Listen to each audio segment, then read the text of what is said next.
ni ñoom ñoo organisé assemblée générale bi et taxawaay bi rafet na trop vraiment lii moom lu ñuy rafetlu la di wax ne toujours dafa war di bëri bu muy am pour que au moins ñu sentir ne parti bi mi ngi beneen bi ci des ci li may aborder par rapport ak conférence de presse bi mooy il faut que ñun ñi nga xamante ni ñoo nekk ci salle ak sénégalais yi ñuy suivre ak ñi nga xamante ni ñoo nekk ci biti ñëpp xam ne Macky Sall est un danger pour la République. Il n'y a pas plus dangereux que Macky Sall sur terre parce que ki nga xamante ni dem jaral na ko mu dem ci frontières yi jël ñoo xam ne duñu ay sénégalais ñoom la ñu inscrire pour que le jour de l'élection ñu ñëw voter si alors que ñëpp xam nañ ne dëkk yi am crise ay génocide di fam yëpp lu mel noonu moo ko indi te du ñu accepter ñu mukk Sénégal benn étranger moo xam malien la moo xam guinéen la moo xam nigérien jour élection mu ñëw fii di voter bu élection bi jeexee mu demaat ñibbi dëkkam xotti carte d'identité donc muy beneen bi ci des Macky Sall mi ngi 3 fichiers électoraux yoo xamante ni day bàyyi ba bisu élection mu xool bi nga xamante ni mooy ànd ak PV bi ko mën a jàllale au premier tour mu ñëw imposer ko Sénégalais yi. Macky Sall crée le système de parrainage uniquement pour barrer ay adversaires politiques mais également Macky Sall parewul pour def ni Ablaye Wade ak Abdou Diouf defoon mooy ñu gagné leen démocratiquement ñu jël nguur gi delloo ko Macky Sall pare na pour buñ ko gagné élection yi mu jafandu ci nguur gi jaral na ko Sénégalais yëpp dee mais moom nag continuer am 2e mandat loolu nag laay wax président Macky Sall que du jàll tey du jàll suba du jàll gannaaw ëllëg lu mu ko jaral pour que mu accroché wu ci pouvoir bi dinañu jaral lu ko ëpp pour ñu jëlee ko ci bopp réew mi parce que dafa tële réew mu amul ndox réew moo xamante ne amul courant réew moo xamante ne banque de sang boo dem deret ja fa nekkoon yëpp jeex na tàkk réew moo xamante ni jaay nañu suñu or jaay suñu zircon pétrole bi ñu jël ko jox ko rakam ñu koy saax-saaxee réew moo xamante ni kenn mënul feebar faju réew moo xamante ni ñi nga xamante ni ñoo gën a néew doole ay bourse familiale lañ leen jox ci leen jox 100 000 francs moom la 100 000 francs la ñuy séddale ay famille yu ndóol nga jël ñoo xamante ni ci richesse lañ dëkk muy ay jabaru ambassadeur nga leen di jox 500 000 francs par mois ñi nga xamante ni musuñu am 10 000 francs nga ni 100 000 francs nga leen di séddale pour pendant une année. loolu mooy wane ne Macky Sall tële na Macky Sall yàq na réew mi Macky Sall nit ñi amatuñ ci moom confiance te nag su continuer nii fekk ay fan dinañ ko wan loo xamante ni bala ñuy dem élection sax moom ci boppam dina jël ay bagages am génn pale bi su ko defee Karim Wade damay bañ a joxe date. su ma neexoon fii laay toog fii ma toog balaa conférence de presse bi fii laay toog joxe date parce que man xam naa ban bis lay ñëw. damay bàyyi moom mu waxal ko boppam parce que moom ci boppam fekk ay fan dina annoncé fekk ay fan di ngeen dégg Karim Wade ci boppam waxal boppam bis bi muy ñëw. nekk na question ba dama ne su ma ko waxee damay yàq liggéeyam mais mën naa waat ni fekk ay fan di ngeen dégg ne moom ci boppam annoncé na bis waxuma ay weer ak ay kii de bis bi muy ñëw di ngeen dégg ne moom annoncé na ko boppam. kon nag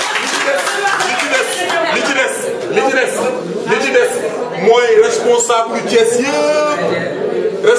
yu Thiès yëpp laa bëgg ñoom la ñuy ñaan nañu joxante loxo parce que élection yi ñu jëm du ay élection maire du ñun ñooy falu élection yi ñu jëm du ay élection législative du ñun ñooy dem ci liste yi benn candidat lañ am muy Karim Meïssa Wade buñ bëggee mu falu mën a falu ci xàjjali ko il faut ñun ñëpp ñu joxante loxo def ni ñii def ñii li ñu def na ko ñëpp def ñëw ñu joxante loxo àndandoo pour que vraiment Macky Sall ñu mën ko fi jëlee dès le premier tour. Donc je tiens à remercier et à féliciter tous ceux qui de près ou de loin ont participé à la réussite de cette manifestation. Mor Diouf yéen ak ñi ngeen àndal ñëpp nous tenons à vous féliciter. Je tiens aussi à préciser qu'il n'existe pas un homme aussi dangereux que Macky Sall sur terre. Macky Sall et son régime sont en train aujourd'hui de faire inscrire des électeurs qui ne sont pas des Sénégalais pour que le jour de l'élection, qu'ils puissent venir voter au Sénégal. Macky Sall détient aujourd'hui 3 fichiers électoraux que l'opposition n'a pas l'opportunité aujourd'hui de contrôler pour que le jour des élections, qu'il puisse passer au premier tour. Macky Sall a créé ce système de parrainage uniquement pour écarter des adversaires politiques. Mais également, Macky Sall n'est pas prêt pour faire comme Abdou Diouf et Abdoulaye Wade, qui, en 2000, Abdou Diouf démocratiquement avait cédé le pouvoir à Abdoulaye Wade. En 2012, Abdoulaye Wade avait cédé démocratiquement le pouvoir à Macky Sall. Aujourd'hui, Macky Sall, lui, n'est pas encore prêt pour... C'est sûr qu'il sera battu en 2019, ça c'est certain, mais il n'est pas prêt à donner le pouvoir. Et même si aujourd'hui, l'ensemble des 14 millions de Sénégalais allaient mourir, Macky Sall est prêt à s'accrocher au pouvoir. Maintenant, nous lui disons ceci, que tout ce qu'il fera pour s'accrocher au pouvoir, nous ferons le mieux ou bien le pire pour lui en empêcher. Aujourd'hui, rien ne marche dans ce pays. Nous n'avons pas d'eau, nous n'avons pas d'électricité, nous n'avons pas, même les banques de sang aujourd'hui, nous peinons à gérer, n'est-ce pas, nos malades. Ce qui est vraiment inacceptable. Il faut que Macky Sall le dégage. C'est ça la réalité. Et cela est vraiment très proche. Et je vous annonce ici que dans les jours à venir, Karim Wade lui-même va annoncer son retour au Sénégal et il va vous donner une date précise. Moi, je pourrais le donner, je pourrais ici même vous dire le jour où Karim Wade sera au Sénégal. Mais nous préférons que ce soit lui-même qui va le faire, n'est-ce pas? Et les Sénégalais se rendront compte que dans les jours à venir, Karim Wade sera candidat, c'est ça l'information. Mais rien ne lui empêche. Rien ne... C'est-à-dire, il faut que Macky Sall sache une chose. Qu'il le veuille ou pas, il va se confronter avec Karim Wade.